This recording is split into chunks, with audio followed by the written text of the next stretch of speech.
refait l'affiche, l'émission qui joue avec le spectacle vivant, animée par Mordu de Théâtre et Martin Niblot. Bonjour à toutes, bonjour à tous, bienvenue au Festival Off Avignon. Je suis très heureux de vous retrouver pour un épisode spécial de On refait l'affiche, enregistré en public au village du Off. En plein milieu de ce festival Avignon pour célébrer les 60 ans du Off. Alors comme d'habitude, on va jouer pendant plus d'une heure avec vous, avec des grands artistes de ce festival, pour célébrer le plus grand festival de théâtre au monde. Et pour ça, on a la chance immense d'accueillir un panel d'invités exceptionnels. Vont nous rejoindre dans quelques instants Andrea Bescon, Alexis Michalik, Virginie Lemoine, Mélanie Page, Vanessa Caillol, Pierre Bénézit, Thomas Lodoirec, Elisabeth Bouchot et Harold David. Mais pour commencer, je suis entouré de deux artistes très différents, avec un point commun, un talent immense, chacun dans leur discipline. Marlène Schaff et Ethan Oliel sont prêts à refaire le Off.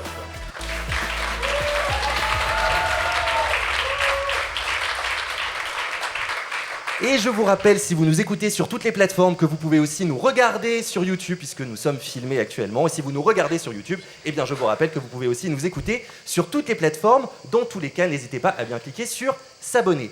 Merci beaucoup à tous les deux d'être là. Alors j'ai à côté de moi une drag queen et un poète. C'est assez inhabituel. Qui est l'autre Toi ouais, attends, je sais plus. Tu veux du rouge à lèvres? Allez, c'est parti. Marlène Schaff, pour celles et ceux qui ne vous connaîtraient pas, tu es une grande chanteuse passée par The Voice, ancienne prof à la Star Academy, coach vocal, comédienne, et tu as ton spectacle Queen is Born où tu interprètes ton alter ego Petra sur scène. Et toi, Ethan, tu es un grand comédien de ta génération, Molière de la révélation masculine en 2024 pour le Cercle des poètes disparus, et tu es actuellement un seul en scène, Le Garçon Nuage, tout en poésie, qui se joue dans une heure. Là, on y va, là. Ouais, il faut s'échauffer, là. Ouais, dans une heure, en face. Alors, je suis très heureux de vous avoir avec nous. On a voulu commencer par vous parce que vous êtes un peu les petits nouveaux de ce festival, quand même, dans le sens où vous ne jouez pas là depuis 10 ans. C'était quand votre premier festival? Toi, Ethan, je crois que tu as joué dans Lumière. Ouais, c'était il y a 2 ans. C'était Lumière au Théâtre du Girasol, un spectacle sur la guerre des courants entre Thomas Edison et Nikola Tesla. Et toi, Marlène, c'est ta première fois ici? Moi, c'était le 4 juillet 2026. Waouh, merveilleux. Et c'est ce soir que tu fais ta dernière. C'est ça. Est-ce que, qu'est-ce que, déjà, est votre première impression de ce festival? Qu'est-ce que vous avez ressenti en Celui-ci précisément, tu veux dire? Précisément, oui. Je le trouve peut-être encore plus joyeux que d'habitude. Je sais pas, il y a une espèce d'enthousiasme généralisé cette année, je trouve. Pour l'instant, en tout cas. Ça va peut-être se tendre si on perd la demi-finale ce soir, mais pour l'instant, je trouve que c'est joyeux, quoi. Voilà, tu vois? Et toi, Marlène, un premier festival? Écoute, moi je crois que j'ai toujours un petit peu cherché ma maison et je crois que je l'ai trouvée. Oh waouh. Évidemment, alors toi Ethan, tu as joué au Théâtre Antoine, le Cercle des poètes disparus pendant des représentations et des représentations. Marlène aussi, ton spectacle Queen is Born s'est joué dans plein de villes en France et puis à l'Alhambra à Paris pendant plein de représentations. Qu'est-ce qui est particulier quand on vient jouer ici à Avignon? Qu'est-ce qui change de d'habitude? À part l'horaire peut-être pour toi, Ethan. Oui, c'est vrai que midi, c'est pas du tout un horaire pour jouer normalement. J'avais prévu de faire ce métier pour éviter de me réveiller à ces horaires-là. Mais écoutez, c'est assez formidable. Et puis Avignon, c'est quand même une frénésie totale. C'est vraiment un micro-monde, un micro-univers. Et puis si le théâtre est une religion, on est en ville sainte, quoi. Donc c'est vraiment pas la même chose ici. Il y a une aura particulière. Ah oui, je suis d'accord. En fait, cette joie, en fait, il y a tellement de joie dans les rues. Moi, je suis quelqu'un qui aime énormément toutes les petites traditions, les coutumes de ce milieu, parce que je trouve qu'on reconnaît un petit peu ses pairs comme ça. Et là, j'ai l'impression que tout le monde vibre au rythme des traditions du théâtre, les traditions du tractage, les parades. C'est tellement de joie. Et il y a aussi une rencontre avec le public qui est très différente, j'imagine. Vraiment. Bah oui, là en plus on peut les voir, on peut passer du temps avec eux. Moi je sais que j'ai une équipe formidable menée par mon père en tête de proue, qui est commercial dans l'âme, qui allait parler à la moitié des gens qui étaient dans les rues d'Avignon. C'est le tracteur de Marlène Schaff. Ah, c'est le tracteur agricole comme il aime s'appeler. Et toi, Ethan, aussi, c'est une façon de rencontrer le public? Oui, absolument, que tu peux croiser, que tu peux recroiser la journée qui suit ou celle encore d'après, qui a vu ton spectacle, qui entre-temps est allé voir d'autres spectacles, etc. Donc ça crée vraiment pas le même lien qui est encore beaucoup plus... Il y a beaucoup plus de proximité, je trouve, avec le public ici qu'à Paris, où parfois, ça l'est pas souvent, ça l'est pas tout le temps, mais un peu plus... Ça sera jamais aussi personnel qu'ici. parce que vous êtes tous les deux dans un seul en scène, donc c'est aussi, votre spectacle est une forme d'aventure individuelle, même s'il y a plein de gens autour.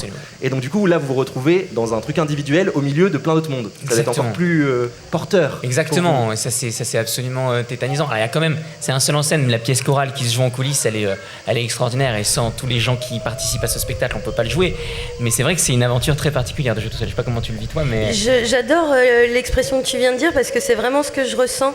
Effectivement, je suis seule sur la scène, mais cette image de chorale, j'adore, parce qu'effectivement, j'ai la chance d'avoir un régisseur que j'ai rencontré à Avignon, qui fait la lumière, le son, les tops de mon spectacle. Il a eu une représentation pour tout comprendre. Mais comment on fait? Parce que tu as énormément de lumière, tu as énormément de... Enfin, tu chantes en plus de ça en live, donc c'est... J'ai eu une bonne étoile. Vraiment, là, donc il y a eu cette perle qui est arrivée pour Avignon, et puis comme je dis, on s'est tous serré les coudes. J'ai des amis qui sont venus, mon père, et ça crée une sorte de force qui fait que tous les soirs, je monte sur scène, mais j'ai beau être seule, je me sens jamais seule. Et est-ce qu'il y a quelque chose qui vous a surpris dans ce festival? Ou alors peut-être, Ethan, la première fois que tu es venue, et toi, Marlène, comme c'est ta première fois, est-ce qu'il y a quelque chose que tu ne pensais pas? Est-ce que c'est sur le rythme? Est-ce que c'est sur les rencontres? Est-ce que c'est... Alors moi, personnellement, je sais que je suis quelqu'un je sors très peu dans la vie, généralement. J'ai peur du monde, j'ai peur du bruit.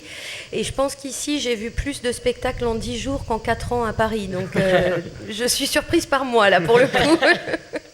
Moi, c'est vraiment, je reviens sur ce truc d'enthousiasme, de joie généralisée, mais même des gens du métier, j'ai l'impression qu'on ne se voit pas de la même manière que l'on va se voir à Paris, et que presque on accepte tous que pendant ce mois-là, c'est la petite bulle avignonnaise où on sait que derrière on va dormir parce qu'on va être éclaté, mais on est très heureux, je trouve, d'être là. Il y a quand même ça, je ressens un surplus de joie, quoi. Et là, on est à jour 10. Comment on se sent à jour 10? En pleine forme. Bah, moi, franchement, il y a une chose que je n'ai pas aimé qu'on me dise ici, c'est bon courage.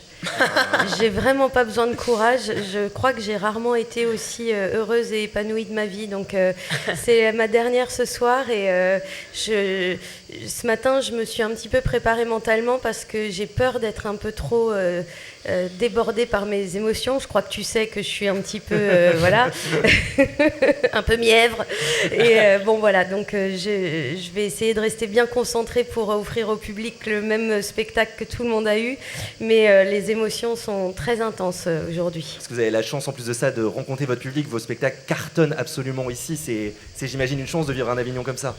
Ouais. C'est luxueux au possible, ça reste vertigineux. Moi, je suis tétanisé, pour tout vous dire. À chaque fois, je suis tenté d'appuyer sur l'alarme incendie pour évacuer le théâtre, que tout le monde s'en aille, parce que je me dis, mais quelle drôle d'idée de faire ce métier. Et puis les gens applaudissent et viennent vous remercier à la fin et vous disent, ah, c'est pour ça que je fais ce métier. Et puis le lendemain, rebelote, je me dis, je vais appuyer sur l'alarme incendie. Donc ça n'arrête pas. Il y a toujours cette incertitude, il y a toujours cette insécurité, il y a toujours cette fièvre, il y a toujours ce vertige extraordinaire, et qui fait que ce métier est précieux et que chaque pas sur un plateau est précieux, et ici encore plus, je crois. On a la chance incroyable d'avoir ce festival d'Avignon ici en France pour célébrer le théâtre. On va d'ailleurs jouer avec lui, si vous le voulez bien, parce qu'on est là pour le célébrer, pour célébrer les 60 ans du Off. Je vais vous raconter des petites anecdotes sur le festival d'Avignon. Vous allez devoir me dire si elles sont vraies ou si elles sont fausses. J'adore. C'est assez simple. Est-ce que vous êtes prêts? Ok, on est prêts. Alors on commence. Vrai ou faux, le festival Off a déjà été officiellement rebaptisé Festival Alternatif d'Avignon pendant 2 éditions. Alternatif. J'ai envie de dire Drôle d'adjectif, alternatif.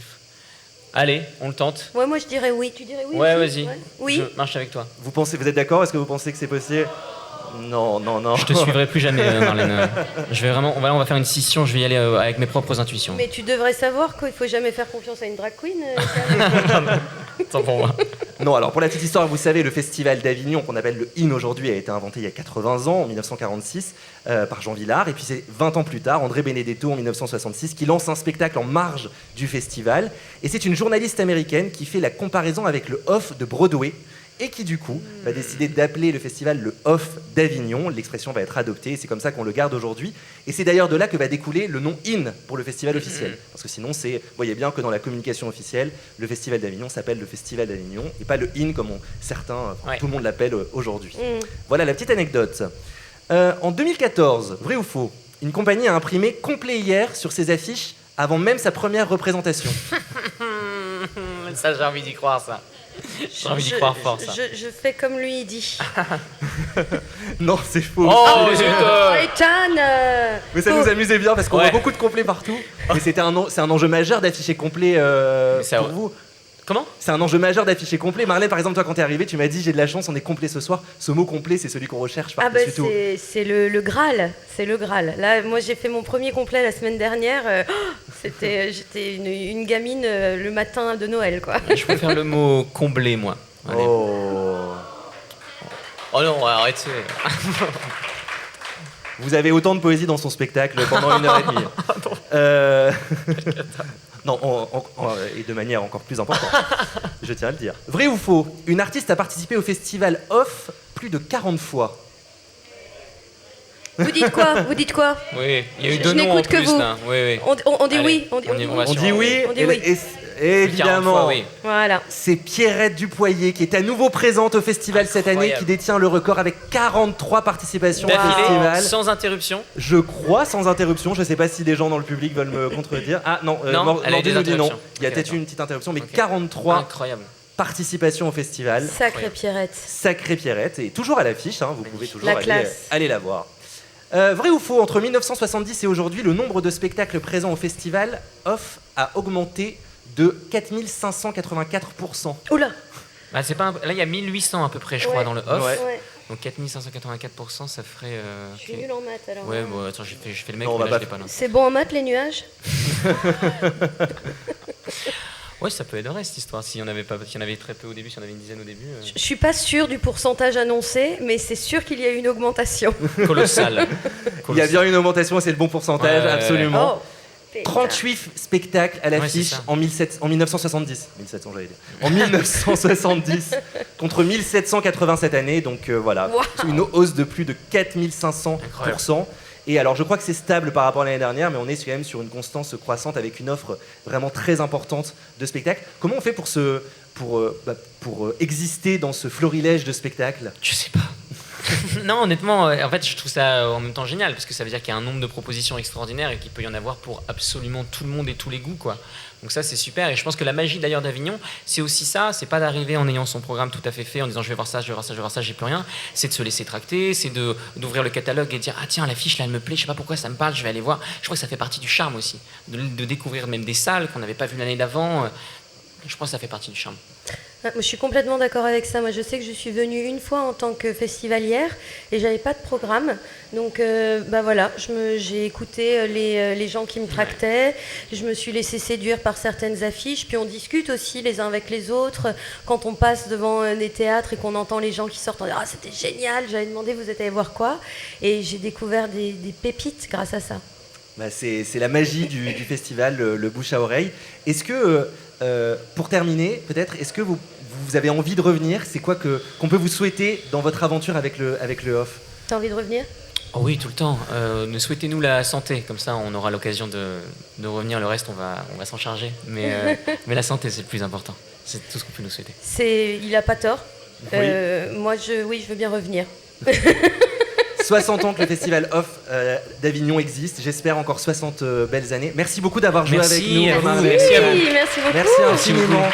On peut les applaudir très fort. C'est bien. Et il est temps de passer à notre deuxième séquence. Merci d'accueillir, s'il vous plaît, Andrea Bescon, Virginie Lemoine et Alexis Michalik. Merci, bonjour.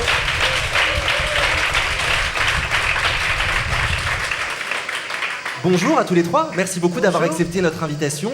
Alors, je ne sais pas si on doit vraiment vous présenter. Vous êtes tous les trois des grandes comédiennes et comédiens, en plus d'être des grands metteuses et metteurs en scène, en plus d'être des auteurs, en plus d'être des grands noms du théâtre français. Et puis, vous avez le point commun d'avoir créé beaucoup de spectacles ici dans le Festival Off d'Avignon. Donc, c'est un honneur de vous recevoir pour fêter les 60 ans de ce festival. C'est ça l'objectif de cette journée aujourd'hui. Andrea, Les Chatouilles, La Danse de la Colère, c'est avant tout une aventure d'Avignon.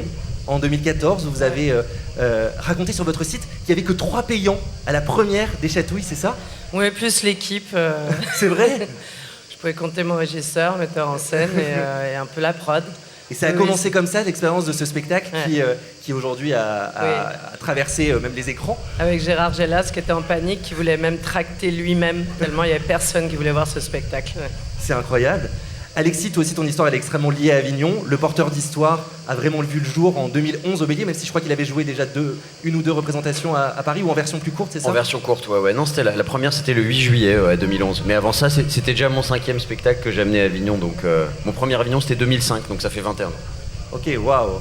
Et puis Virginie, chaque année, toi tu défends de merveilleux spectacles ici à Avignon. Je me souviens par exemple de Une diva à Sarcelles, de La vie est une fête plus récemment. Moi, ce qui m'a toujours étonné, c'est qu'à chaque fois, tu es là pour accueillir le public, au début de chaque représentation. Ça, c'est très important pour toi? Oui, c'est une grande jubilation. Je ne sais pas comment expliquer ça, mais j'ai énormément de reconnaissance vis-à-vis des gens qui viennent voir le spectacle. Donc, je les accueille un par un. Si je pouvais les embrasser, je les embrasserais. Et moi, j'ai connu Avignon en 89. J'aurais peut-être pas le dire, mais c'était très, très différent. Qu'est-ce que ça représente pour vous, le festival, aujourd'hui? Comment est-ce que vous... Moi personnellement, ça a été une naissance quand même, 2014 et le Festival Off, donc à chaque fois que je reviens ici, et d'ailleurs moi ça fait très peu de temps finalement, je suis rentrée dans le théâtre très tardivement dans ma vie, donc c'est vraiment reconnecter avec une naissance, c'est toujours très très émouvant. Qu'est-ce que ça représente aujourd'hui le Festival Off? Ça représente surtout la vivacité de toutes ces jeunes compagnies qui viennent. Et voilà, il y a 20 ans, c'était nous les jeunes compagnies. Et maintenant, je prends beaucoup de plaisir à voir tous les nouveaux auteurs, créateurs, autrices, créatrices, metteuses en scène, troupes. Et d'aller chercher des jeunes talents et éventuellement de les accompagner, que ce soit en prod ou en diff ou quoi aux caisses. Non, c'est super ce festival. Pour toi, Virginie? Moi, c'est un rendez-vous annuel. J'espère toujours que l'année prochaine, je pourrai être là. C'est vraiment très important. J'ai fait des rencontres merveilleuses. Je trouve que c'est une terre de création absolument extraordinaire. Et puis, tout est permis. Il y a une audace dans la création qui est magnifique. Et tout le monde a voix au chapitre. Et je trouve ça... c'est vraiment grisant. Tout est permis dans la rue. Toutes les audaces sont permis. Et je trouve que en ce moment, il y a une telle lime qui est en train d'essayer d'unifier les choses. Je trouve que c'est formidable et c'est nécessaire et c'est magnifique que toute cette création explose. Je suis d'accord. Est-ce que vous avez le temps d'aller voir des spectacles? Est-ce que vous prenez ce plaisir-là aussi d'aller voir des spectacles? Ouais, ça c'est vraiment l'intérêt d'être à Avignon, de pouvoir découvrir plein d'artistes, plein de compagnies. Oui, moi j'essaye au maximum. Là, en plus, je suis venue avec juste 2 exceptionnels pour le plaisir et je suis metteuse en scène cette année, donc j'ai quand même un peu plus de temps. Ouais. Voilà, j'ai pas la récupération et tout ça, donc non, je me promène, je vais voir des spectacles et comme vous disiez tous les deux, c'est cette énergie de la créativité, cette folie qu'on peut s'autoriser là, ici aussi, fait beaucoup, beaucoup de bien dans le marasme ambiant, en fait. Donc, ouais. On est d'accord. C'est aussi vous voulez des recos, c'est ça? Pardon? Vous voulez nos recos? Pas forcément, mais est-ce que déjà... Alors, Chimère à 14h au Théâtre des Halles, Saigner des genoux 21h30 au 11. Et là, hier, j'ai vu Super Fric à 22h20 au Luciole, donc des trucs très différents. Ouais. Mais en commun d'avoir des jeunes compagnies, et c'est très réjouissant pour la suite, en tout cas du théâtre. Andrea, tu voulais aussi... Moi, j'ai adoré Ubu, qui est au Chêne, qui est une version extrêmement...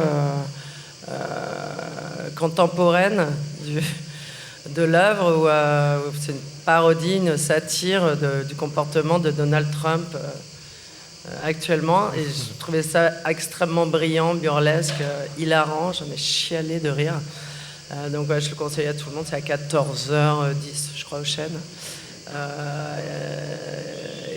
Non, sinon qu'est-ce que j'ai comme coup de cœur? Je sais que ce soir je vais voir Zuko, je sais par avance que je vais adorer. Mais j'ai pas encore tout vu. J'aimerais bien tout voir. Il y a 1800 spectacles. Je pars vendredi, ça va être compliqué. Je sais pas. Toi, Virginie, t'as d'autres... Moi, je recommanderais Le Parler Pointu. Vous l'avez vu, Le Parler Pointu? Non. C'est absolument formidable. C'est un monologue. Il a un musicien avec lui de Benjamin Tolosan qui nous concerne parce qu'il est arrivé à Paris avec l'accent du Sud-Ouest. qu'il a dû perdre pour sa carrière, et c'est toute une interrogation très très riche sur ce qu'est un accent, ce qu'est la langue d'oc, ce qu'est la langue d'oï, et c'est très très intéressant, et c'est à mourir de rire. Donc vraiment, je vous le recommande très chaleureusement. Est-ce que, quand vous savez que vous allez jouer à Avignon, toi Virginie, tu prépares beaucoup de spectacles souvent à Avignon, enfin tu en mets en scène parfois plusieurs sur une même édition, est-ce que c'est une forme de pression supplémentaire que si ça commençait à Paris, est-ce que c'est différent ? Moi, c'est la joie totale. Moi, si un spectacle ne va pas en Avignon, je suis très très déçue. J'adore ça, je trouve que c'est un espace tellement magnifique, tellement merveilleux, et en plus, le spectacle se révèle. Moi, je trouve ça magnifique. Tant que je peux, j'essaie toujours de créer les choses ici. C'est pas le même public, hein. À Avignon, c'est des gens qui viennent pour le théâtre parce qu'ils aiment ça, ils sont prêts à aller voir des spectacles à 10h du mat.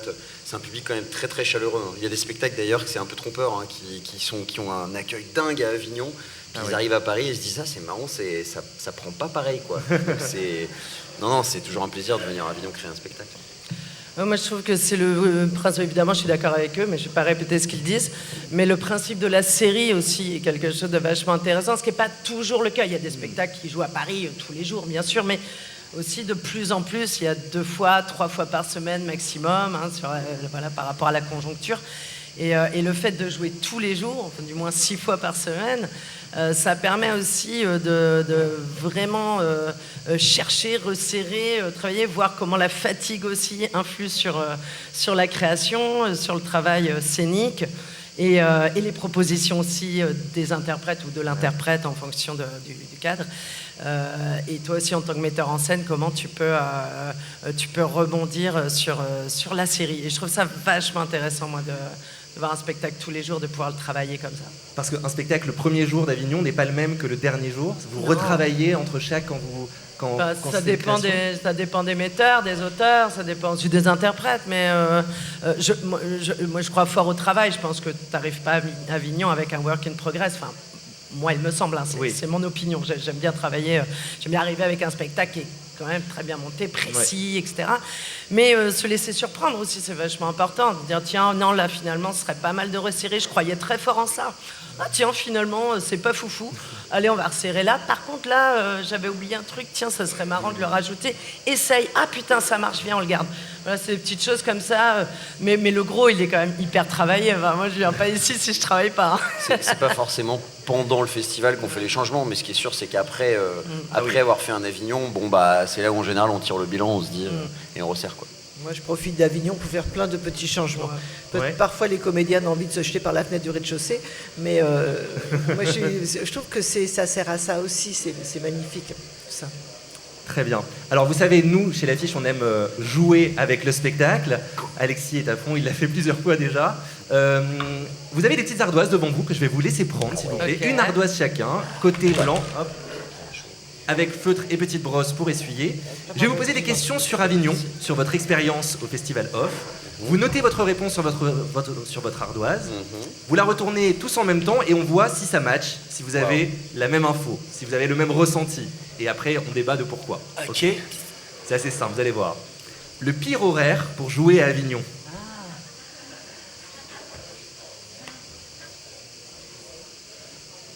C'est bon ? On attendait un. 1, 2, 3. Alors, on a 9h, 13h, 21h. On va voir. Vas-y, chacun donne ses raisons. Non, moi, écoute, 13h, j'ai l'impression que les gens ont besoin d'une pause. Il fait hyper chaud. Ils disent, vas-y, on mange un peu, soit très très tôt, soit un peu plus tard. Mais c'est un peu un endroit de, viens, on pause, on fait peut-être une petite sieste, on ressort un peu plus tard. On a vu des spectacles très tôt et on ressort en deuxième partie de journée pour aller voir des spectacles plus tard. On n'est pas d'accord, les amis. Non, mais toi, c'est parce que c'est public. Moi, c'est parce que je pense aux acteurs qui doivent jouer à 9h. Et quand je les mets le matin, vraiment, ils sont là. Ah, ça va être dur. Ah, c'est sûr. C'est-à-dire, on va pas sortir. Ça dépend de l'hygiène de vie, voilà, c'est ça. À 22h, ils sont là. Bon, qu'est-ce qu'on fait ? On va au village du Off. Et puis le lendemain, ils regrettent. On va dormir. C'est sûr, 9h, c'est le pire. Et Virginie, le soir ? C'est très dur, le 21h45, c'est particulièrement difficile le dimanche soir. Alors là, il n'y a absolument plus personne. Et puis quand on traque, les gens disent toujours « Ah ben non, mais je partirai, mais là, je serai déjà parti. » C'est très, très... Enfin, De tous les horaires que j'ai essayés, c'était le plus complexe. Moi, j'ai beaucoup joué le dernier horaire. C'est vrai, La ça Mégère, s'est on bien jouait à passé 22h37. Ah oui. Oh, wow. Ouais, donc 37. 22h37, ouais. mais c'était On précis. s'était dit ça va faire un petit truc un peu rigolo. Ok. Bon, en général, c'était plutôt 45 que 37. Mais non, c'était marrant d'être les derniers. Moi, j'ai vraiment aimé tous mes premiers spectacles. On a commencé au tout dernier Le horaire. dimanche soir Bah déjà, non, ouais, un peu moins de monde, mais bon, déjà, il faisait nuit. Donc, il fait un peu plus frais. Les gens. oui, ouais. C'est pas désagréable. Voilà, après le porteur d'histoire, c'était un peu plus dense. Hein. Les spectacles plus fun, ça va. C'est bien pour des spectacles de jeunes qui mettent la pêche, qui sont très drôles. Quand c'est un truc où il faut se concentrer, ouais, le dernier c'est dur. Il y a une petite brosse Virginie ainsi. Oui, Non, excusez-moi. elle utilise sa trousse. Parce que je n'osais pas passer devant Alexis. Utiliser pendant mon qu'il polo parlait. blanc, ça te dérange pas. Je sacrifiais ma trousse de maquillage. Bravo Virginie. C'est ça l'Avignon Off. Mais bon, là, c'est un peu la preuve qu'il n'y a pas de bon ou de mauvais horaire finalement. Non, ça dépend. le ça dépend. spectacle Enfin, parle, à hein. 10h du matin, c'est Mais très quand même, agréable. qui a gagné moi, le je point du coup? Ah bah là, il n'y a pas de point. Il y a une C'est pour le fun. Ah oui, je croyais qu'on gagnait un sac de plage. Je suis hyper déçu. Alors ensuite. Le pourcentage de gens qui disent je passe te voir et qui viennent vraiment.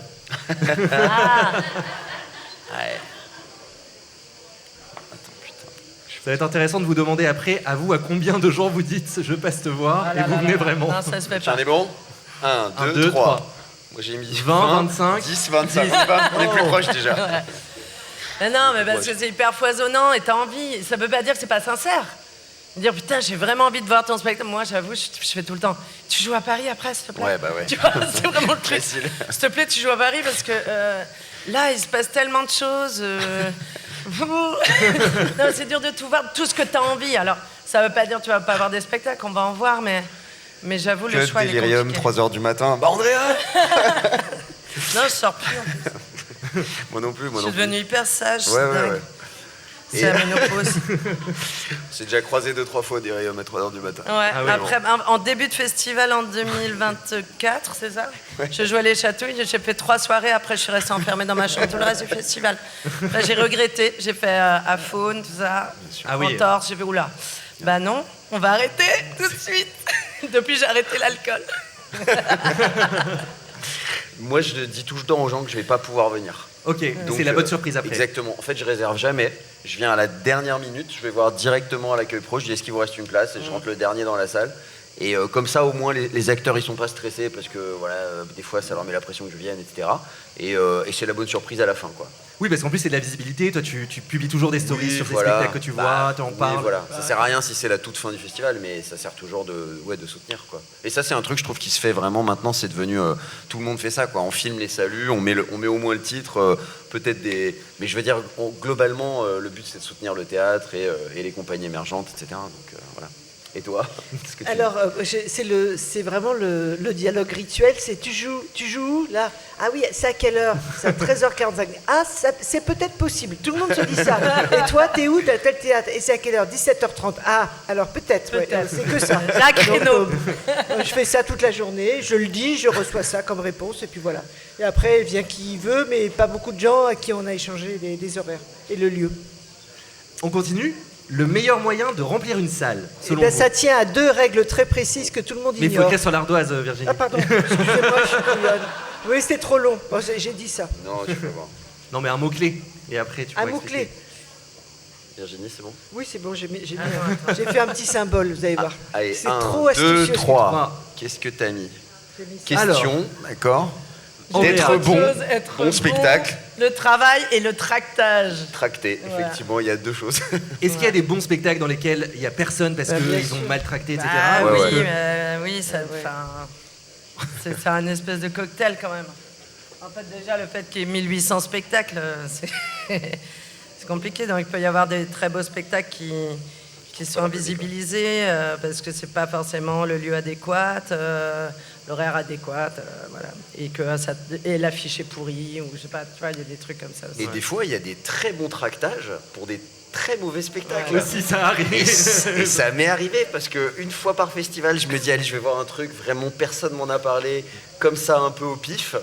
Et des fois, bah, ça avait l'air super sur le papier et en fait, c'est pas bien le spectacle. Mais je dis bravo d'avoir réussi à remplir un Mais- festival entier sur un mauvais spectacle, quoi. Mais l'affiche aussi, hein, je trouve que ça compte. Joue, c'est un ouais. indicateur. Enfin, tu vois, t'es pris, enfin, on le Ça voit, rappelle, évidemment, ouais. on se balade dans les rues et t'es happé par un visuel et tu dis ok, ça va le faire, je sais même pas de quoi ça parle, mais j'y vais. C'est important quand même l'affiche. Si on pouvait éviter l'intelligence artificielle, ce serait trop cool. Là, on en voit beaucoup sur Avignon. C'est atroce. Ouais, on est tous d'accord. Virginie, c'est quoi ce point d'interrogation? Non, ce que je disais, c'est que le succès d'un spectacle tient à 2 règles très précises que tout le monde ignore. Parce que bien sûr, on travaille, enfin j'imagine que quand même, ces 1800 spectacles, ils ont a priori travaillé, ils ont mis toutes les chances de leur côté, ils ont mis tout leur cœur à monter un spectacle. Et après, on est tous un peu quand même sur la ligne de départ. Et puis après, il y a des gens qui sont connus, peut-être, on va dire, qui vont remplir plus facilement, mais du coup, ils sont plus repérables. Si quelque chose ne marche pas, on le sait plus facilement. Je pense qu'on est quand même tous sur la ligne de départ. Et après, on va voir parfois, on entend parler d'un spectacle, on se précipite, et puis non, c'est vraiment pas notre truc. Et parfois, on voit des merveilles avec personne dans la salle. Donc c'est très compliqué. Le succès ne peut pas tellement se définir, je pense. Et on parle beaucoup du succès du public parce que c'est ce que le public voit, mais Avignon est aussi pour les compagnies et pour les spectacles, même les vôtres qui sont davantage produits parfois, un vrai enjeu pour les professionnels, pour vendre des dates en tournée, et Dieu sait que c'est difficile aujourd'hui. Le succès, il se mesure aussi à ça, c'est-à-dire parfois peu de gens dans la salle, mais beaucoup de dates achetées derrière. C'est souvent lié. Ouais, quand même, c'est mieux qu'il y ait des gens dans la salle. Hein. Enfin, tu vois, il n'y a pas de programmateurs qui disent « Ouais, génial, je l'ai acheté, il y a 4 personnes. » Enfin, c'est quand même... Enfin, non, ils pensent aussi, eux, à leur remplissage. Donc, non, en vrai, puis c'est ce qui se dit aussi dans les rues. Va le voir, fais gaffe, il n'y a plus de place. Ça attire tout le monde. Hein. J'en profite parce que, Alexis, il y a eu un sujet sur la tournée de Passeport dans une ville tenue par le Rassemblement National il y a quelques semaines. Comment est-ce qu'évolue la diffusion aujourd'hui ? Est-ce qu'elle est de plus en plus politique, vraiment ? Est-ce que vous le ressentez ? Vous, en tant que créateur ? Moi, déjà, je suis assez préservé de ces contingences. Hein. Je fais des spectacles qui fonctionnent, donc je suis pas le premier à souffrir de ce genre de choses. Mais c'est sûr qu'une municipalité, bon là en l'occurrence c'est effectivement une municipalité RN, donc ils vont peser sur les spectacles d'une manière ou d'une autre.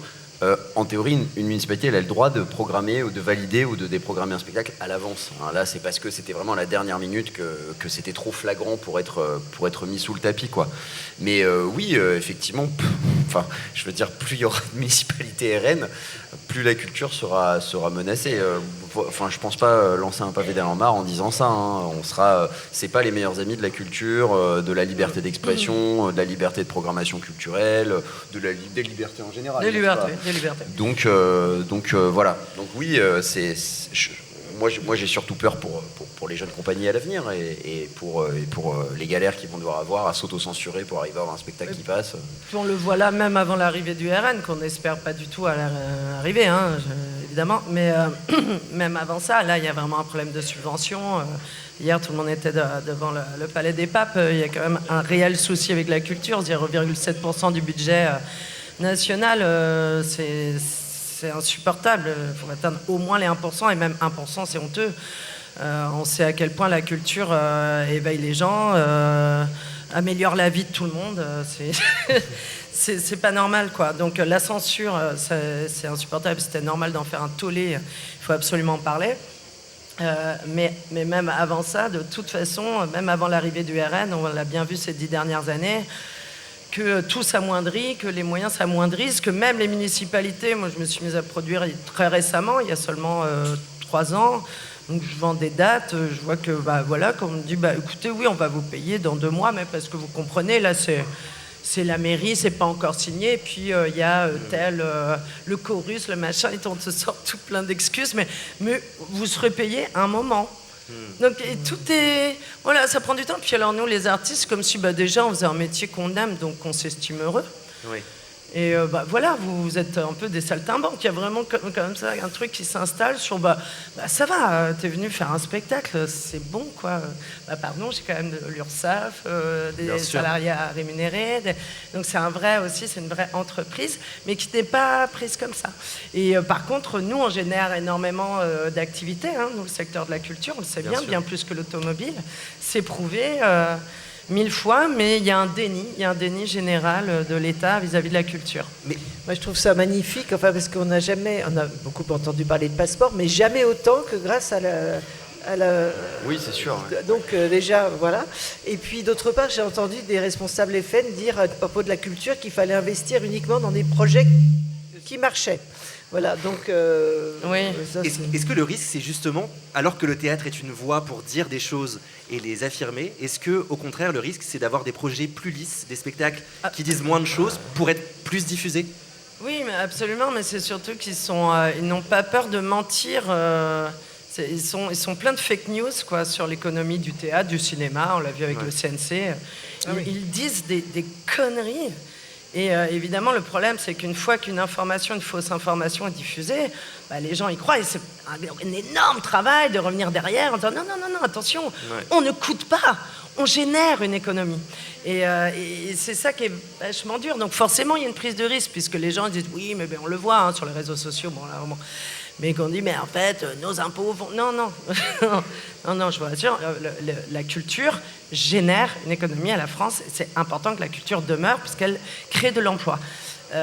Donc on doit se battre contre les fake news constamment aussi. Donc forcément, oui, on va devoir lutter contre ça, cette espèce de licitude.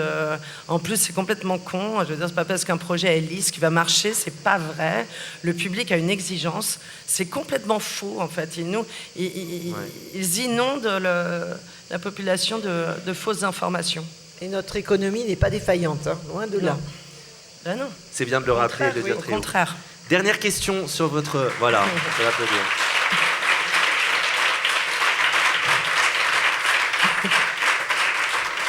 Dernière question, pour rendre un hommage à tous les métiers du off. Quel est le métier le plus difficile pendant le off sur vos ardoises? Ah.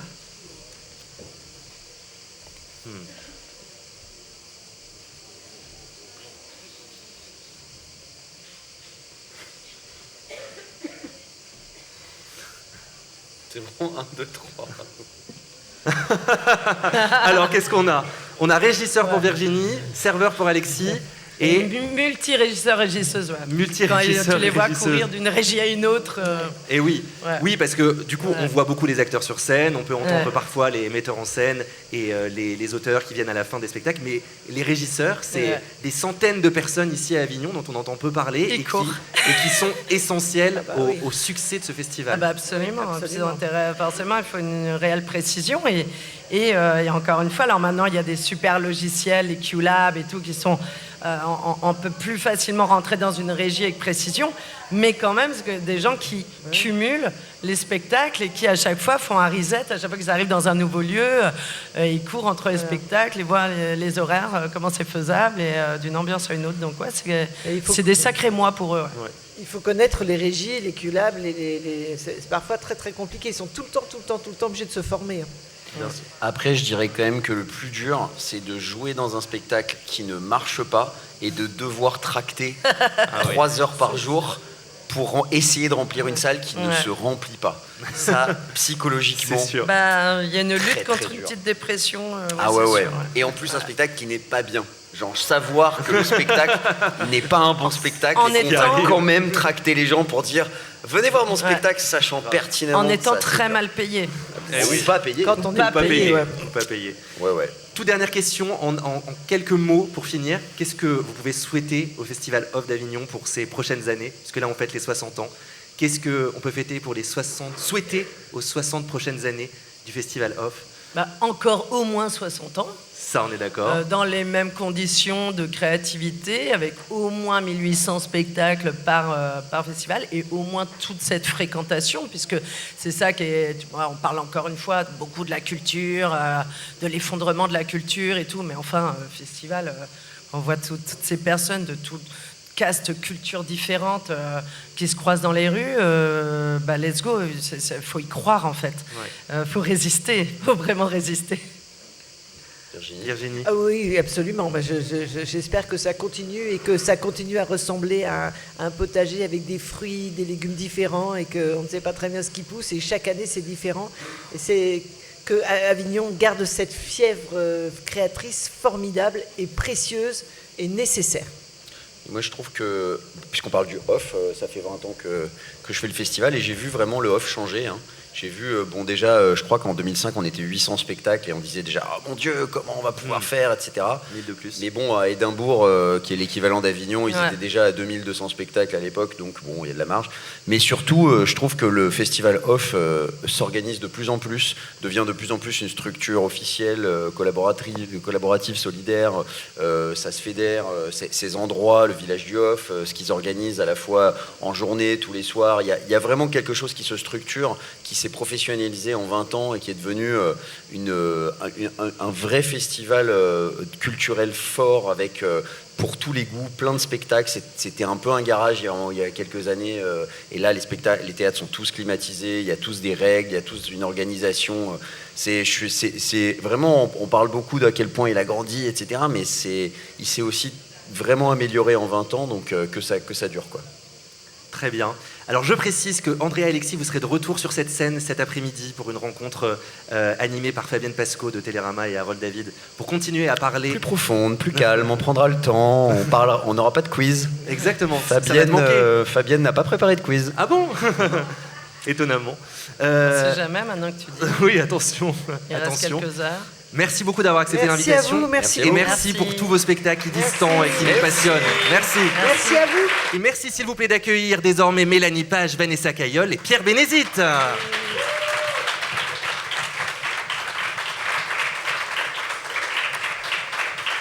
Merci beaucoup d'avoir accepté notre invitation. Alors, vous le savez, je vous adore tous les trois en tant que merveilleux comédiens. Vous avez là quand même Pardon ? C'est réciproque, tu sais. C'est gentil, merci Pierre.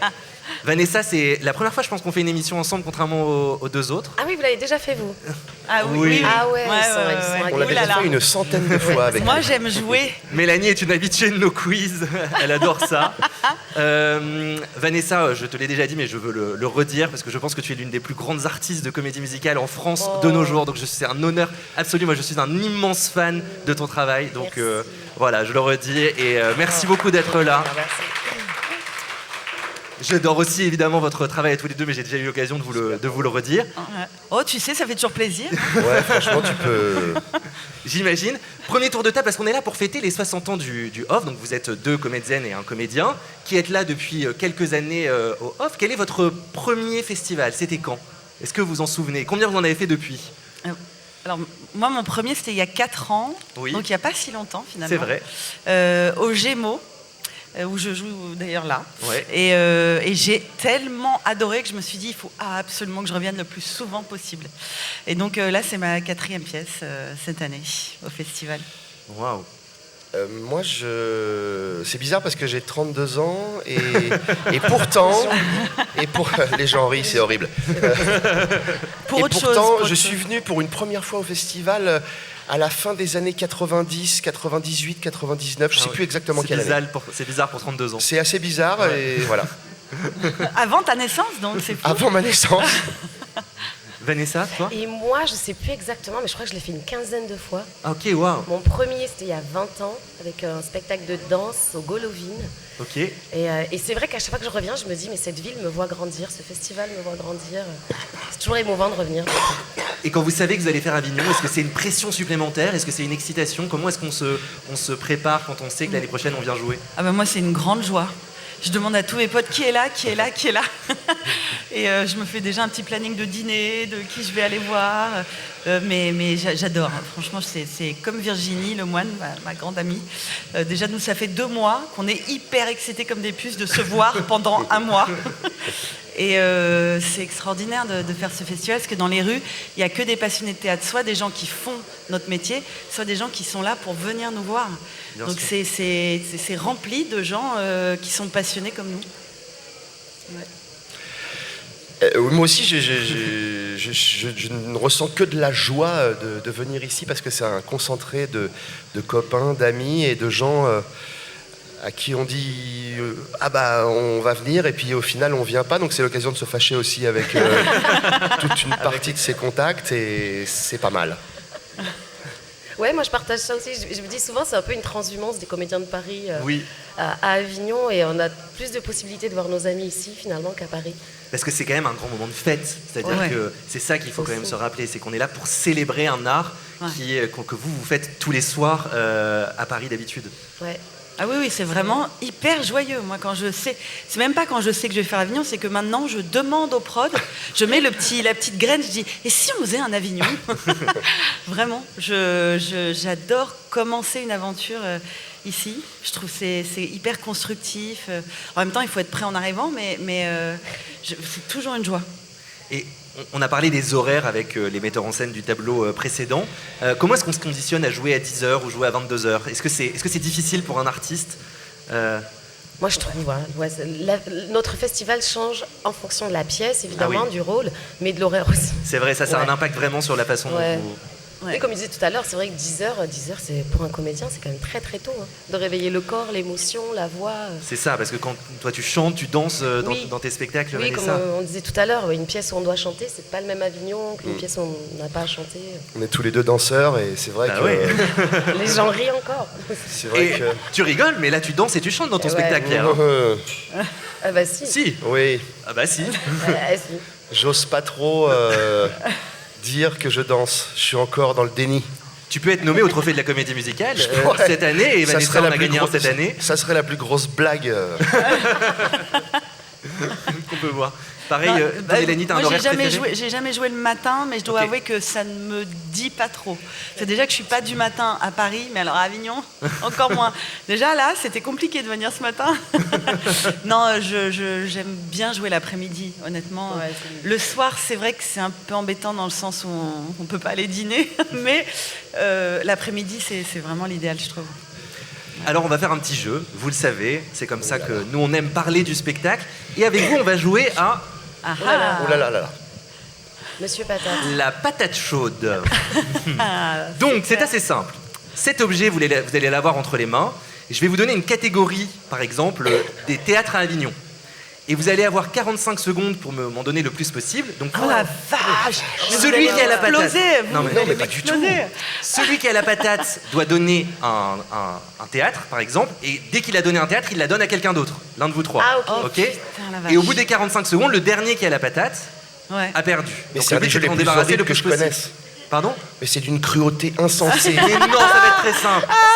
C'est plus moi facile. J'aime gagner, je sens que je vais pas gagner. Allez, c'est plus facile que des théâtres à Avignon. Alors attention, hop. Déjà, il faut réussir à lancer la patate et à la rattraper. Alors, c'est toi, Mélanie, qui commence avec la patate? Ok. Est-ce que vous êtes prêts? Non. Et si on n'est jamais prêt, on commence pas ce jeu? Le chrono commence à la fin de l'énoncé de ma question. Ils font ça dans les jeux télé, j'adore. Des objets qu'on trouve dans la valise d'une comédienne ou d'un comédien. Maquillage. L'exomile. De la crème à l'arnica. Maillot de bain. Ok. Moi, oui. Lunettes de soleil. Ok. Boucle d'oreille. Oui. Flyer. Ok. Casquette. Ah, j'allais le dire. Chapeau. Allez. Quoi? Qu'est-ce que t'as dit? Quoi, chapeau. Chapeau, allez. Jupe. Encore 15 secondes. Des flyers. Non, c'est déjà dit. Je l'ai dit. Ah zut, t'as perdu. Des tongs. Le texte de la pièce qu'on va jouer. Oui.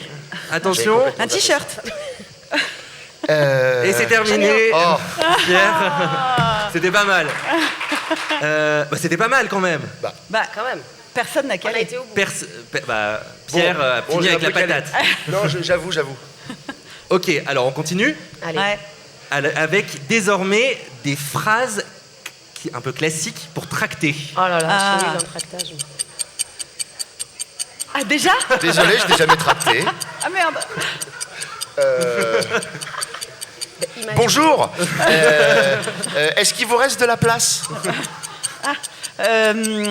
Est-ce que vous êtes là encore jusqu'à demain? Ok. Moi j'aime bien dire bonjour, je donne mon tract et je dis c'est ça que vous cherchez. Oh waouh, j'adore. Non, c'est moi. Oui, bonjour, pardon, quelqu'un qui bafouille parce que moi je sais pas tracter. Hop là. Bon, alors est-ce que vous voulez voir un spectacle vraiment original que vous n'avez jamais vu avant? Moi je me souviens, j'en profite pour dire une anecdote. Mon spectacle de danse, je disais bonjour, vous aimez la danse? Et on me répondait toujours non. Donc j'ai arrêté de dire ça. C'est horrible. J'ai perdu. Bah non, mais Moi, t'as perdu du coup avec cette anecdote, malheureusement. trop tu long, l'as jamais, perdu. c'était trop long. est-ce que vous tractez encore maintenant de nos jours ou un peu moins quand même? Parce que Ça vous avez- n'existe plus du tout depuis non. 87, je crois. Donc, Si, moi, ça m'arrive, ouais. Mais en fait, j'aime bien. Ouais. Je pense que je suis l'une des seules comédiennes à bien aimer tracter. Je te jure. il doit y en avoir, quand Alors, je le fais pas toute la journée, hein, mais j'aime bien. Alors maintenant, parfois, ce qui m'arrive, et là, c'est beaucoup plus agréable, c'est des gens qui viennent me voir en disant: est-ce que vous pouvez me donner un tract? Est-ce que vous jouez? Alors là, Oh là là, là, c'est stylé. grande C'est royal. classe. Tu te fais Mais tracter. Je me fais, ça c'est extraordinaire, ça m'est arrivé hier. Mais j'aime bien aller vers les gens et leur donner envie, leur expliquer. Je crois que je suis commerciale dans l'âme. Moi, un jour, ça m'était arrivé, un spectacle complet, j'étais obligé d'aller détracter. C'est-à-dire de convaincre des gens de ne pas venir. Donc voilà, c'est pas pour me vanter ou quoi. Évidemment, c'est faux, mais...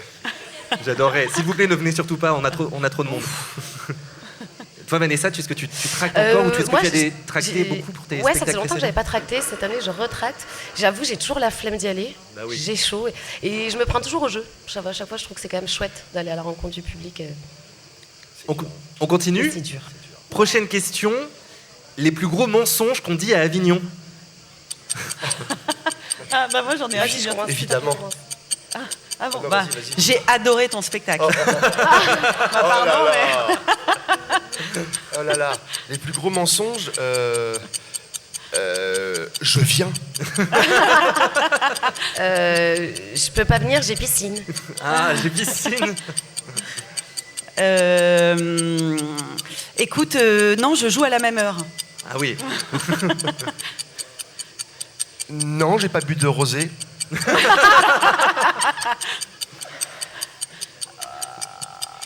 Je vais perdre. Non, tu vas pas perdre. Parce que moi, je mens pas. Oh, bravo, c'est ça qu'il faut. Et ça, c'est ton mensonge. C'est le pire mensonge. C'était ça. Vous avez le temps quand on joue, Pierre, toi tu joues 2 fois en plus cette année, vous avez le temps d'aller voir des spectacles quand même? Quand tu joues 2 fois, peut-être pas trop aussi. Quand je joue 2 fois, j'en ai vu un.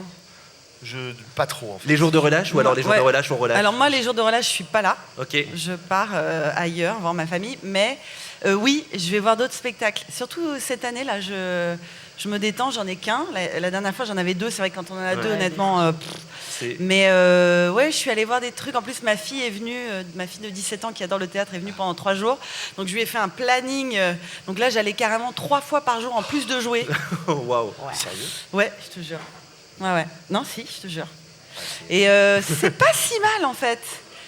Non, mais j'ai vu des trucs que je trouvais super, que je serais peut-être pas allée voir si elle n'était pas venue. J'aime bien aller voir les potes. Bah, ça donne envie après. Ça. Ouais. Après, quand c'est moins bien, moi, ce qui me galvanise, ce que j'adore, c'est voir des super comédiens. Et je me dis, ah putain, waouh.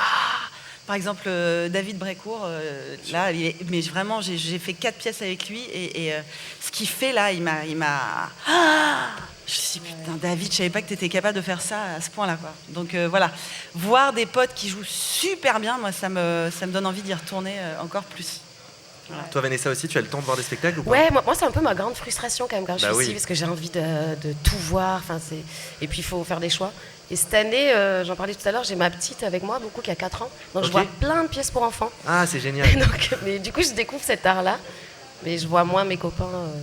Est-ce que vous avez dans vos précédents passages à Avignon ou cette année des anecdotes, des expériences un peu acolites que vous pourriez raconter ou pas du tout? Et on passe à la question suivante. Alors moi, cette année, je suis tombée en scène. C'est pas vrai. Ah ouais, D'ailleurs là, je sors de l'ostéo, c'est la 2e séance. Ça va beaucoup mieux, je vous rassure. Enfin, vous étiez pas très inquiets, mais je suis tombée. En fait, à un moment, je dois repousser mon collègue comédien et je dois m'asseoir sur le dossier du canapé, donc plutôt haut parce que sur le dossier. Et le canapé a fait comme ça et je suis tombée en arrière de toute la hauteur du canapé sur le dos. Pendant la Honnêtement, représentation? Pendant la représentation, j'ai eu une fraction de seconde où je me suis dit rideau et en fait la fraction de seconde d'après, j'ai repris le texte, j'ai continué à jouer. Il y a même des gens qui ont pensé que ça faisait partie de la mise en scène. D'ailleurs, depuis, vous le refaites tous les soirs. Voilà, Le metteur en scène t'a proposé de le garder. pas du tout, il a eu très très peur, il était dans la salle. Et la salle a fait « Oh !» Vraiment, j'ai entendu un... Bah, vous avez une histoire avec c'est Mordu qui était là lundi dernier où l'un de vos comédiens a fait un salto. Oui. Et il s'est cassé quelque chose, je crois. Ah mince. Il s'est pas cassé quelque chose, il s'est bien fait mal, donc il n'y a plus de salto depuis. Oui, non, c'est ça, c'était un salto qui était prévu, puis le salto a mal tourné, c'est le cas de le dire. C'est le cas de le dire. Mais c'est... Et donc il est allé chez le même, j'imagine, ostéo que moi. Et je pense que les ostéos à Avignon se font un business terrible. Et toi, Vanessa, est-ce que tu as eu des petites choses qui te sont arrivées? Non, je me dis. Eh ben tant mieux. Tant mieux pour toi. Raconte un truc, Vanessa. Non, jusque-là, tout va bien. Est-ce que vous savez déjà si vous reviendrez l'année prochaine ou est-ce que c'est vraiment beaucoup trop tôt? Les gens ne savent pas trop comment est-ce que ça se programme, tout ça? Moi, je ne sais pas, personnellement. Non. Moi, j'espère. J'ai un gros espoir que oui. Oui. Mais c'est toujours pareil. Aujourd'hui, moi, pas sûr. J'espère. Si c'est pas l'année prochaine, ce sera l'année d'après. Ouais, c'est ça. On est ici pour aujourd'hui pour célébrer les 60 ans de ce festival Off Avignon. Qu'est-ce que vous pourriez souhaiter à ce festival pour ces prochaines années? Que ça dure encore plusieurs fois 60 ans. Tout à fait.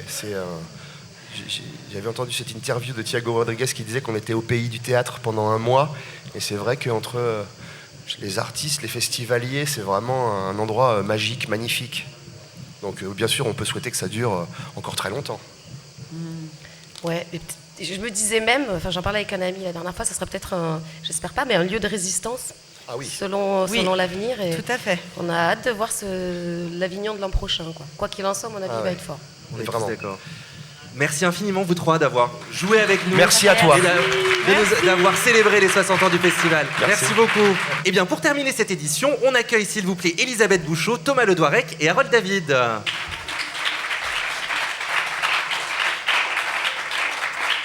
Bonjour à tous les trois, merci beaucoup d'avoir accepté notre invitation. Alors pour Harold, merci aussi de nous avoir invités parce que c'est quand même... tu es le directeur de l'AFSC, directeur délégué, c'est ça, de l'association Festival et Compagnie, qui régit un petit peu le off. Est-ce que déjà tu peux commencer par nous raconter ce qu'est l'AFSC? C'est une association qui fête ses 20 ans cette année, qui existe depuis 2006 et donc qui a effectivement pour mission de coordonner le Festival Off.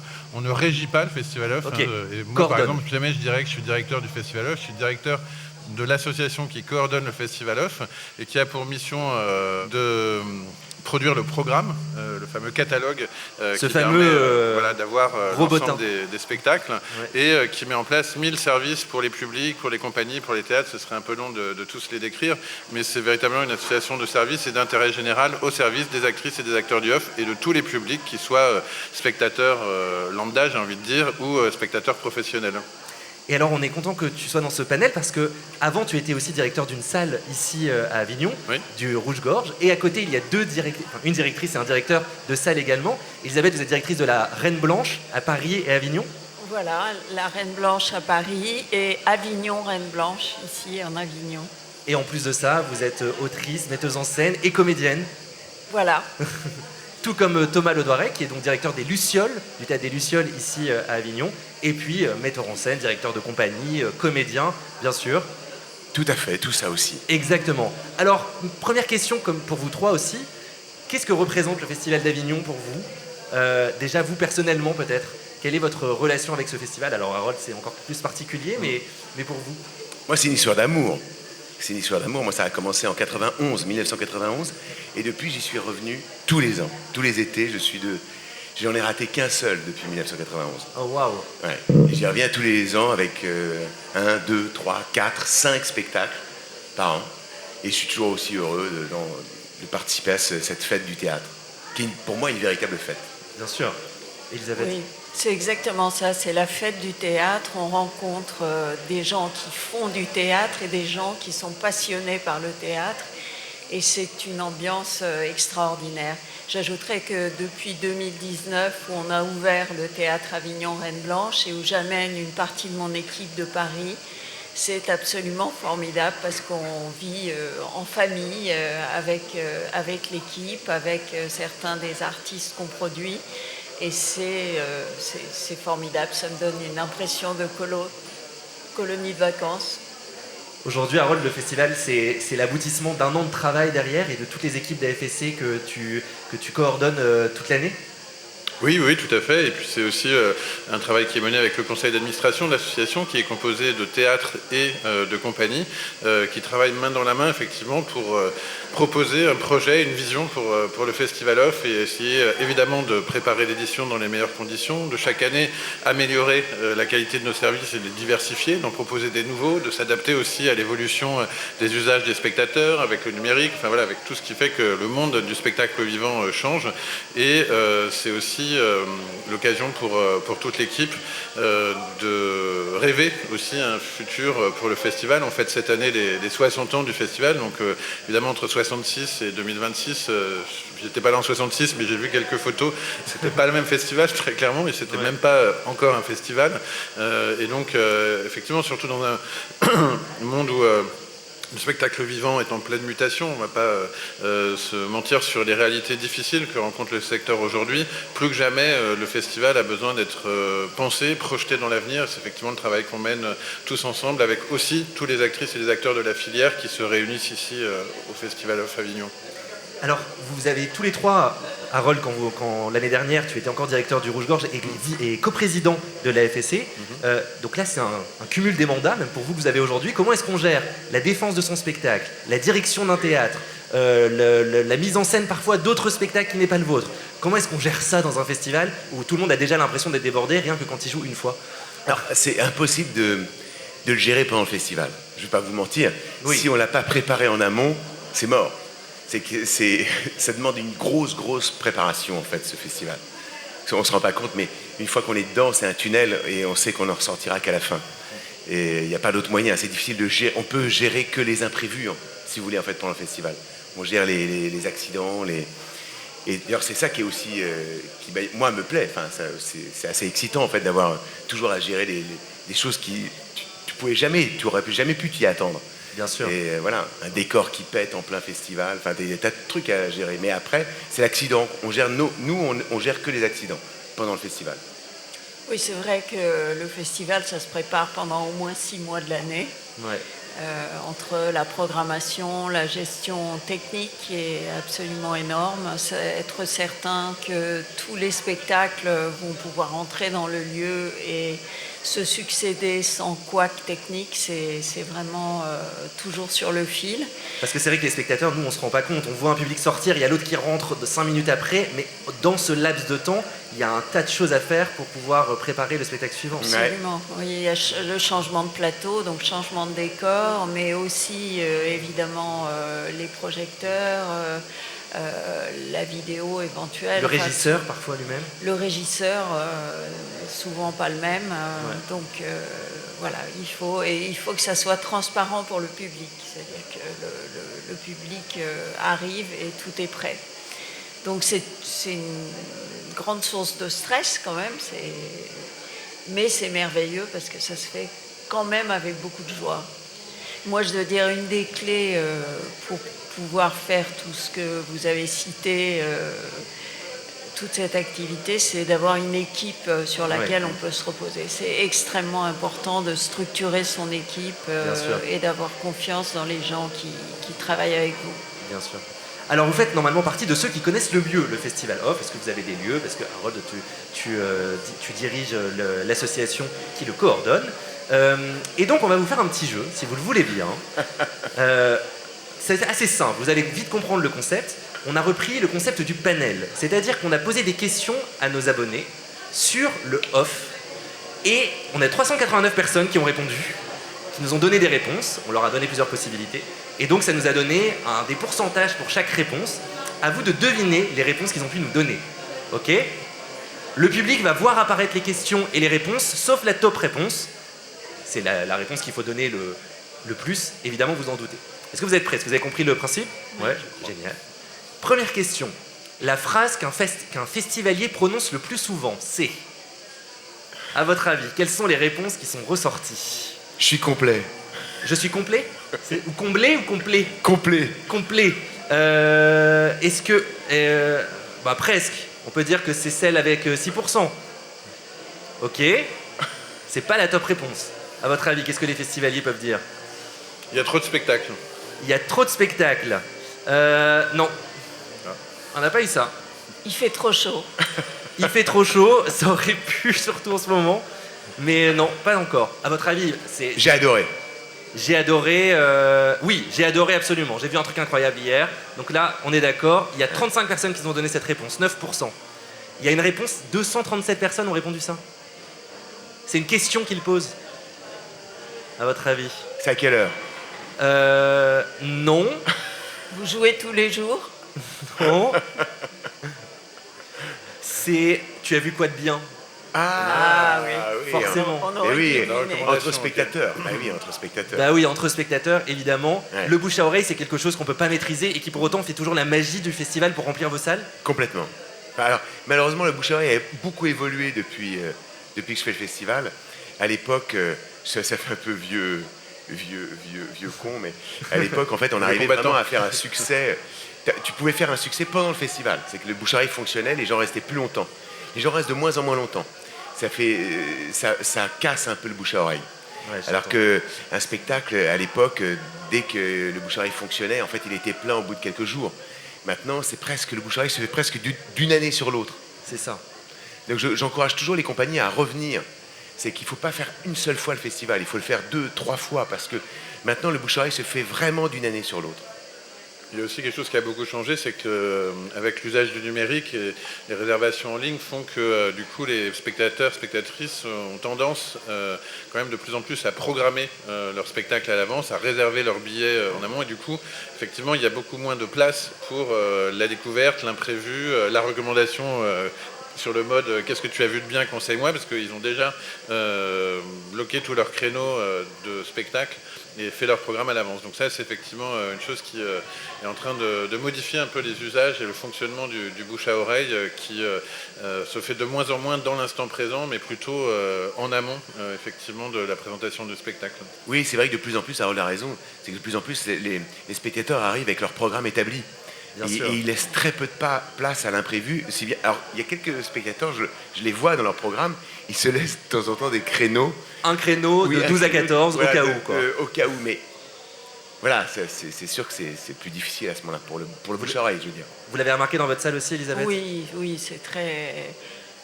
le nombre de fois où... moi, je tracte beaucoup, parce que je trouve que c'est très efficace. Et puis Avignon, c'est quand même l'endroit où on peut aller à la rencontre du public. Donc c'est passionnant de pouvoir parler des spectacles avant et parfois après que le public les a vus. Mais une réponse qu'on a très souvent, que vous donniez tout à l'heure, c'est on est complet. Oui, c'est complet. On est complet, souvent. Nouvelle question. Selon vous, le critère le plus honteux pour choisir un spectacle, pour les spectateurs, le plus honteux, qu'est-ce que ça peut être?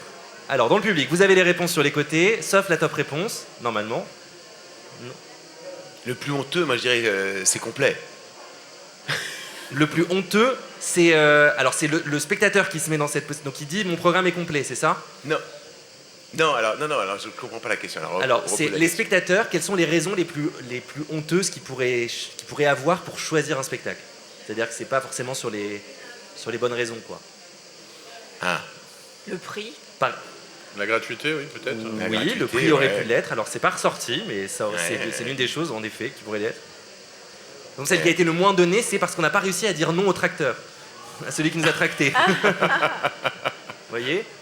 Est-ce qu'il y a d'autres raisons pour lesquelles vous pensez que les gens choisissent leur spectacle et qui n'est pas forcément la raison à laquelle on peut penser en étant... vu à la télé ou des choses comme ça Ouais, vu à la télé. Ou... Alors ça aurait pu, c'est pas le cas. Non, après il y a un phénomène, j'ai remarqué là depuis 3 ans, 3-4 ans, c'est qu'il y a tellement de plus en plus de spectacles que si vous voulez, les spectateurs ont besoin de repères. Oui. Et les Molières, notamment je parle des Molières, les spectacles qui sont estampillés Molière, tout d'un coup, ils sont pris d'assaut. Je sais qu'ils sont même complets avant même le début du festival. Ouais. Je crois qu'il y a une dizaine de spectacles qui ont été complets avant même le début du festival. Ils sont tous des spectacles qui ont été ou nommés ou nominés aux Molières. Et là, c'est vrai que c'est comme ça. Hein, les gens ont besoin de repères et c'est pas forcément un gage de qualité. Je tiens à le préciser aux spectateurs. Est-ce que vous avez d'autres raisons, selon vous, pour lesquelles les gens choisissent? Non? Et on nous a dit, parce qu'on nous a offert une place, parce que la comédienne ou le comédien est beau, ou belle, parce qu'il restait des places, parce que c'est juste à côté de là où j'étais, parce que l'affiche est jolie aussi. Mais il n'y a pas la top réponse, celle que 117 personnes ont donnée. Est-ce que quelqu'un le sait? Ah, vous l'avez vu là maintenant. Bon. Parce que c'était la clim qui est un critère de choix aujourd'hui aussi. La clim. Ouais, la clim. Ouais. Après, à la fois, en ce moment, je comprends. Bah oui. Je les comprends, parce que c'est quand même difficile de s'enfermer dans une salle sans clim. Après, c'est pas si honteux que ça quand même, d'avoir besoin d'un Non. espace rafraîchissant quand il fait 40 degrés à l'ombre. Je peux comprendre que. Enfin, moi, j'aurais pas honte à dire que je vais dans une salle de spectacle climatisée plutôt qu'une salle non Après, climatisée. faire attention, parce qu'il y a des salles qui sont trop climatisées. C'est vrai, quand on est pile en dessous. Ah, mais moi, ça m'arrive d'être. Moi, je me déplace jamais sans une écharpe ou un pull. Dans les salles, parce qu'il y a des salles où tu te retrouves, en fait, mais tu es dans un frigo. Alors, il faut trouver un juste équilibre avec la clim, parce que je pense que c'est pas bon non plus de quitter la chaleur du dehors pour tomber dans une espèce de frigo. Je pense qu'il faut que... Voilà.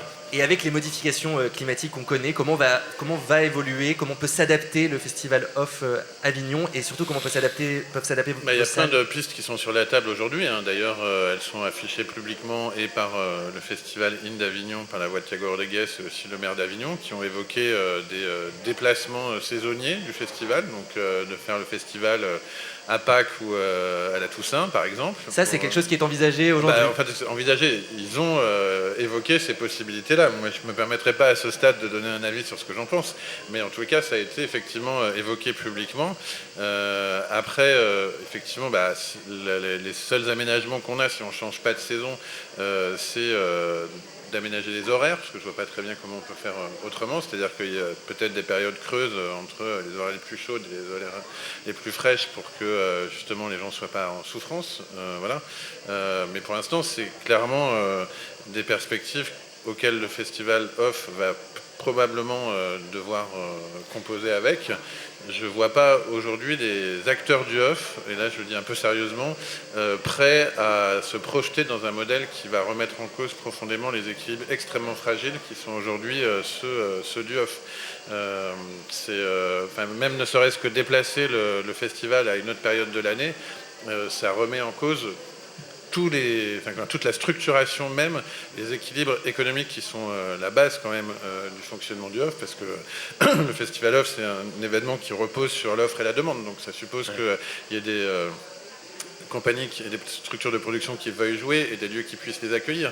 Les conditions et les équipes ne seront pas du tout les mêmes si on est en plein mois de juillet avec la période estivale, de vacances, etc.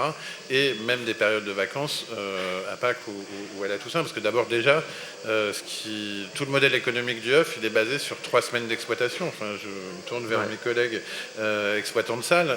Imaginez un festival qui ferait plus que 15 jours déjà.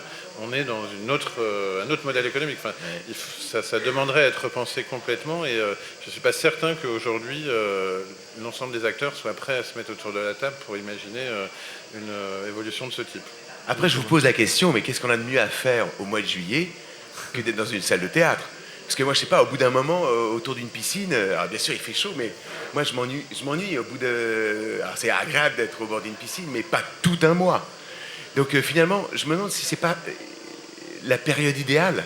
Parce que alors c'est bien d'être au bord de la mer aussi pendant un petit moment, d'être au bord d'une piscine, d'accord, mais passer toutes tes vacances, alors que là, on est dans des théâtres, c'est merveilleux. On voyage 4 à 5 fois par jour. On voyage à travers le monde, avec des histoires, on est ému, on pleure, on rit, et il fait chaud dehors. Et, je sais pas, moi je trouve que à nous de nous organiser, à nous de faire en sorte que c'est aussi, finalement, il y a peut-être pas beaucoup mieux à faire que d'être ici à Avignon pendant le festival. Mais si dans quelques années il fait 45 ou plus degrés... Mais il fait encore plus chaud ailleurs. Oui. À Paris, il fait plus chaud en ce moment qu'ici. Oui, c'est sûr. Mais bon, il y a des questions de déplacement, de files d'attente dans la rue, de plein de choses quoi, qui se posent forcément. Et j'imagine que vos lieux devront d'une certaine manière s'adapter à ça. On s'adapte, oui. Nous on se rend compte que... Mais en tout cas, par rapport à ça, ce que je disais tout à l'heure, à part travailler sur la question des horaires d'exploitation, je ne vois pas bien ce qu'on va faire. La ville d'Avignon est extrêmement minérale, elle n'a pas du tout été arborée de façon massive, donc les espaces d'ombrage sont extrêmement... j'imagine pas la ville être mise sous cloche avec des tentes partout. Enfin, il n'y a pas beaucoup de leviers en fait, d'adaptation, en tout cas sur la période chaude, à part effectivement organiser les programmations différemment de ce qu'elles sont aujourd'hui pour éviter effectivement ces confrontations avec les pics de chaleur dans les journées les plus chaudes. Protéger les files d'attente aussi. Nous au Luciole, on distribue des parapluies tu vois, pour les files d'attente. Et puis les spectateurs s'organisent. Je vois beaucoup de spectateurs qui font que le matin et le soir. Ouais, qui laissent les heures les plus chaudes. Le midi, ils se retrouvent, tu vois, ils préfèrent aller faire une sieste. Ils vivent en fait, de plus en plus, les gens vont vivre à l'espagnol. C'est que, voilà. On va avoir des pièces qui sont programmées à minuit peut-être, ou d'autres qui sont programmées à 8h du matin, ce qui Je pense que n'existait c'est pas les aujourd'hui. rythmes qui vont changer, effectivement, des mesures d'adaptation pour rafraîchir le plus possible, donc effectivement des ombrages, d'envoyer des humidificateurs, enfin des choses comme ça, quoi. C'est ça qui va permettre en tout cas de tenir, ou effectivement après on change d'histoire et on se transporte à d'autres périodes de l'année, mais c'est clairement une autre histoire. Vous êtes d'accord, Elisabeth? Oui, oui, tout à fait. Je vois pas trop ce qu'on peut faire d'autre. Qu'est-ce que vous pourriez souhaiter pour les 60 prochaines années du Festival Off Avignon? Une grande créativité, Oui. que ça continue à être un lieu où les gens créent, où ils créent librement. Je trouve que le Festival Off, c'est quand même un lieu où on a toutes sortes de spectacles très différents les uns des autres pour combler tous les publics. Et je trouve que c'est bien, c'est une bonne chose, c'est important. Ça donne du peps de voir autant de talent et de créativité. Oui, je suis d'accord. Il faut que ça reste un espace de liberté. Il faut qu'Avignon, ce festival, in et off confondus, d'ailleurs peu importe, mais il faut que ça reste un espace de grande liberté. Alors, nous, c'est des questions qu'on s'est souvent posées avec Harold, parce qu'on a aussi beaucoup travaillé ensemble au sein du festival, mais je sais que c'est complexe parce qu'on veut toujours organiser, professionnaliser, etc., le festival. Mais il faut trouver un juste équilibre. Bien sûr que c'est important de s'organiser, de professionnaliser, mais il faut que ça reste cet espace de liberté qui a toujours été le off. Et c'est ça l'esprit du off, c'est un esprit libertaire, c'est quand même un esprit, c'est né de la contestation, c'est une forme de résistance, comme le disait Vanessa Cayotte juste avant. Exactement. Et faut pas perdre cet esprit. Voilà, c'était juste, et ça je compte sur le spectateur et sur tous les acteurs du off pour qu'on ait encore cet état cette volonté de liberté permanente dans le festival. Le mot de la fin, Harold, qu'est-ce qu'on peut souhaiter au Festival Off Avignon? De continuer effectivement à être un lieu d'accueil et une terre où effectivement la liberté d'expression peut continuer à exister, à s'exprimer, et, enfin, à être reçue par le public. La difficulté du Festival Off, c'est qu'en fait, toute son histoire, si on la regarde de près, puisqu'on parle des 60 ans, et il y a plusieurs tables rondes cet après-midi qui vont creuser un peu toutes ces problématiques-là, elle est liée en fait à l'évolution de la filière du spectacle vivant. C'est-à-dire si aujourd'hui on a par exemple 1800 spectacles à l'affiche, c'est pas venu de nulle part. Il y a des raisons objectives, concrètes, historiques qui sont complètement liées aux politiques culturelles qui ont été menées en France et les bouleversements qu'on est en train de connaître aujourd'hui avec vraiment de manière très profonde une remise en cause du modèle de l'exception culturelle française, du modèle de financement de la culture en France. Forcément, ça va impacter le Festival Off Avignon. De quelle manière ? Dans le futur, je ne le sais pas, parce que vous n'êtes pas sans savoir qu'il y a quelques échéances électorales qui peuvent peut-être bouleverser à grande échelle le fonctionnement global de la société française. Donc la culture sera un des secteurs parmi d'autres à être mis sur le grill, forcément. Mais le off a tout le temps évolué en fonction de ce qui se passait au niveau des politiques culturelles. C'est une sorte de miroir, alors actuellement inversé, parce que plus c'est la crise de la filière du spectacle vivant, plus c'est difficile pour les compagnies de produire, de diffuser des spectacles, plus on constate au Festival Off Avignon une demande des compagnies de venir jouer ici pour des raisons qui sont à la fois de survie, parce que il y a presque plus qu'au Festival Off, dans une logique d'autoproduction, qu'elles peuvent espérer présenter leur spectacle plus de 5 fois, puisque c'est la moyenne à peu près de la vie d'un spectacle quand il est créé. Donc au moins, en produisant au Festival Off, elles jouent plus que ça. C'est évidemment un pari sur le fait que peut-être elles vont rencontrer des programmateurs et des programmatrices, mais qui ont de moins en moins les moyens de les diffuser. Donc forcément, ça. Mais donc Ce miroir inversé, pour l'instant, il est plutôt en faveur du développement du festival où, comme je le disais, comme ça repose sur l'offre et la demande, il y a de plus en plus de demandes de participation au festival. Combien de temps ça va durer ? Ça, c'est la question à laquelle je ne m'attarderai pas à répondre, parce que ça dépend de beaucoup de paramètres qui peuvent évoluer très rapidement. Fin 2027, la Convention sur l'assurance chômage, sur l'intermittence du spectacle pour les annexes 8 et 10 va être remise sur la table. Elle est aujourd'hui extrêmement contestée par notamment les syndicats patronaux et autres. Quel que soit...